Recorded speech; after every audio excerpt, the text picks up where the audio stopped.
So in this chapter we will see how to perform integration of a given function on a given interval AB using numerical methods.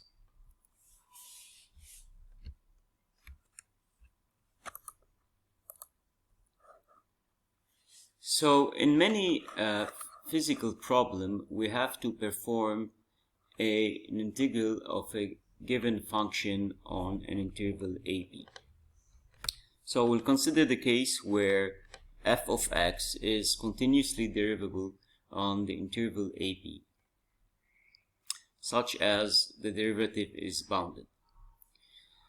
So basically the numerical problem consists of replacing this integral by a sum of the form the sum from I equals 1 till n omega I f of xi, where the xi are given points and the omega I are the weights. So the simplest way to define these points is to divide the interval AB into sub-intervals. So if we divide the interval AB into equally spaced n sub-interval, then we have n plus 1 points. So basically the step is equal h is equal b minus a over n, with I going from 1 till n plus 1. And a given point xi is given by xi is equal a plus I minus 1 multiplied by h. So when I is equal to 1, so x1 is equal to a, and when n is equal when I is equal n plus 1, so we have x n plus 1 is equal to b. Okay, so we have a plus b minus a, which gives b.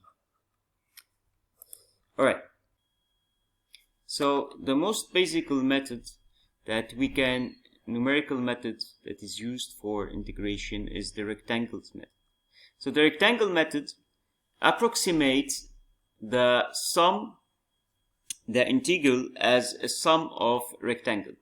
So we can use the left corner approximation, the right corner approximation, or the midpoint approximation. So the left corner approximation, in the left corner approximation, we use the left corner of the rectangles. So basically if we have n sub-interval, so n plus 1 points here, so we would have n rectangle in totals. But we can use for the height of the rectangle the left corner. This would give me the left corner approximation. So the xi, the f of xi for I equals 1 till n here, or for I equals 2 till n plus 1. So the left corner approximation, okay, approximates the integral as sum of h, the sum for I equals 1 till n f of xi, because the area of one rectangle here is h, where h is xi plus 1 minus xi in spacing between the points, multiplied by the heights of the rectangle. So we get h, the sum from I equals 1 till n f of xi. So this is for the left corner approximation. Now for the right corner approximation, thus it's the same thing, but the sum will go from 2 till n plus 1. While for the midpoint approximation, we use the mid value between xi and xi plus 1. And so here also the sum goes from I equals 1 till n f of xi plus h over 2. Okay, so this midpoint here. Now, suppose that we don't want to define in advance the number of points, but we want to increase the number of points till we reach a certain precision. So basically, in this approach, we will multiply the number of sub-interval by 2. So we will divide our interval in smaller and smaller sub-interval till we get a given precision. But we will not recalculate all the points at each step, but we will use the result of the previous step. So let's see step by step how this works. So for example, at the first step, we have the interval a, b, and we have just the 2 points a and b. So we have just n equals 1, so one sub-interval here, right? So one sub-interval, and the integral, so the step is h is equal b minus a, and the integral is I1 is equal h multiplied by f of a. So we are using here the left corner approximation, but you can derive the same procedure for the right corner approximation. Now, at the second step, we will multiply the number of sub-interval by 2. So we have 2 here sub-interval, so we divided our interval by 2. And so h is the half of the previous h, so it's h is equal b minus a over 2. And the integral at this step is h multiplied by f of a plus h multiplied by f of a plus b over 2. Now, we want to express it in function of the previous integral. So, as you can notice, b minus a multiplied by f of a, this is equal to I1. So I can express it as I1 over 2 plus h f of a plus h. Now, at the second step, at the third step, so we divide our interval by 2 again. So we have 4 sub-interval now. And h is equal to b minus a over 4. Okay? And the integral is h f of a plus h of a plus b over 4 plus h plus f of a plus b over 2 plus h of multiplied by 3a plus b over 4. Okay?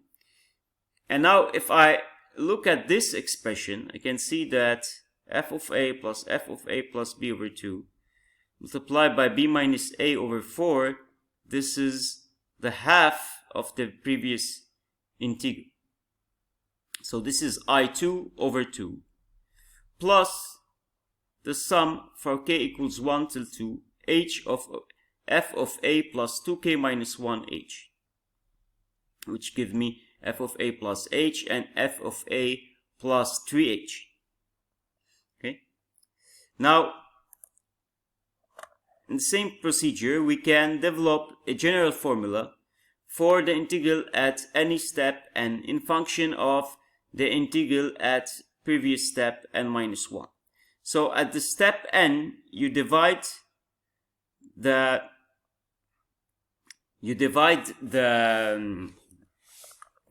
step by 2, okay, and you multiply the numbers of sub-interval by 2. So,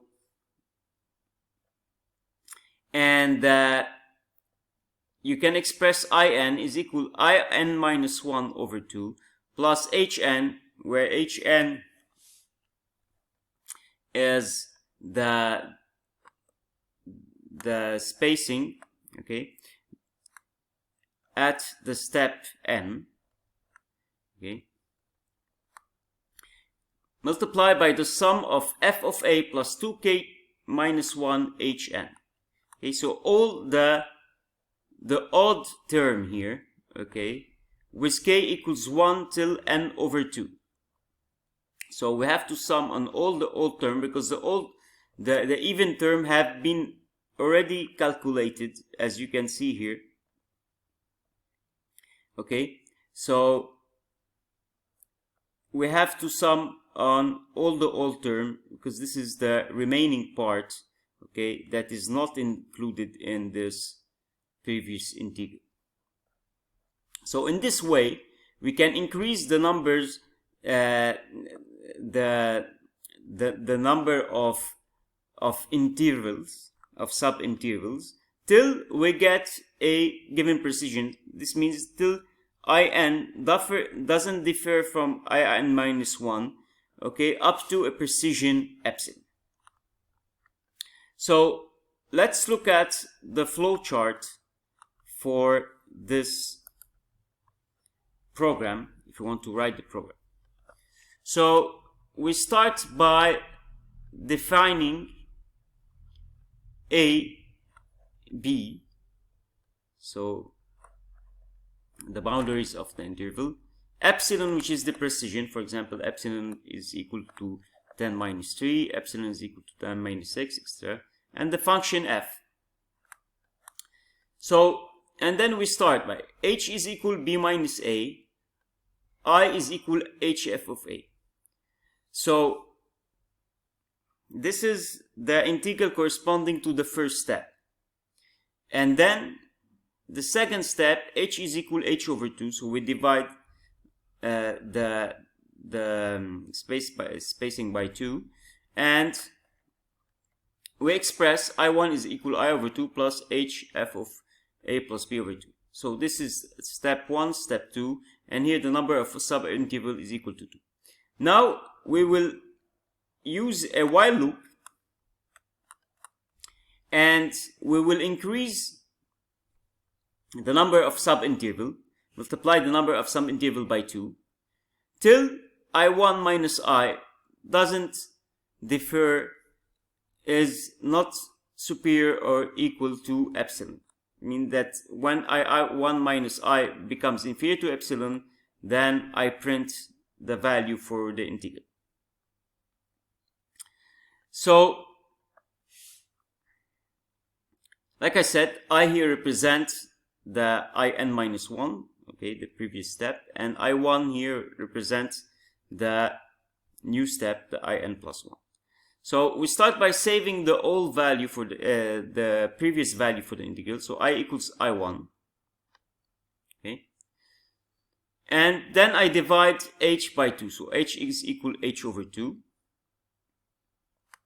n is equal to 2n, and now I will calculate the sum of the odd terms. So r equals 0. R will represent here the quantity for the odd term, okay? And now I will make a loop for k equals 1 till n over 2, and I will calculate r is equal r plus f of a plus 2k minus 1 h, k equals k plus 1. Okay, so in a flowchart, the way you write a for loop, you write it as a while loop, but in a program you will write it as a for loop. So for k equals 1 till n over 2, you make the sum. So, and then you make I1 equals I over 2 plus r, and then you repeat, you calculate, while I1 minus I equals to epsilon, you repeat the same process again and again. You multiply the number of subinterval by 2, and you divide the spacing by 2, and you recalculate the integral till, okay, I1 and I becomes inferior to epsilon, and then you print the solution.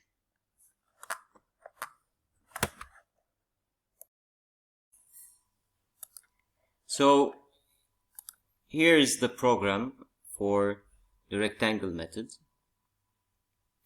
So first I defined here the function that I want to integrate. So here as an example, I took the function sinus x, that I will integrate from 0 till pi over 2. So a equals 0, b equals pi over 2. So this should give me 1.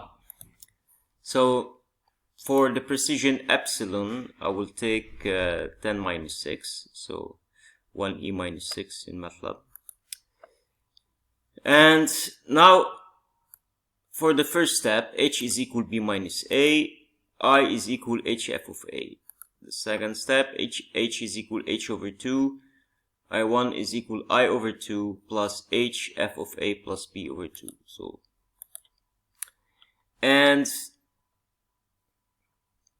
this is the error. So absolute value of I1 minus I. Okay. So we will enter the while loop till the error is superior to epsilon. The number of iteration is equal to 2 and the number of subinterval is equal to 2. So while the error is superior to epsilon, I equals I1, I assign to I the previous value, okay, I1, and I increase the number of iteration by 1, okay. So R equals 0, this is the sum of the odd term. I divide h by 2 and I multiply n by 2n. And then I make a for loop for k equals 1 till n over 2. I calculate R is equal to R plus f of a plus 2k minus 1 by h. I1 is equal to I over 2 plus h multiplied by R. And then the error is the absolute value of I1 minus I. So repeat this till, okay, the error becomes inferior to epsilon. And then I print I1 and the number of iteration required here.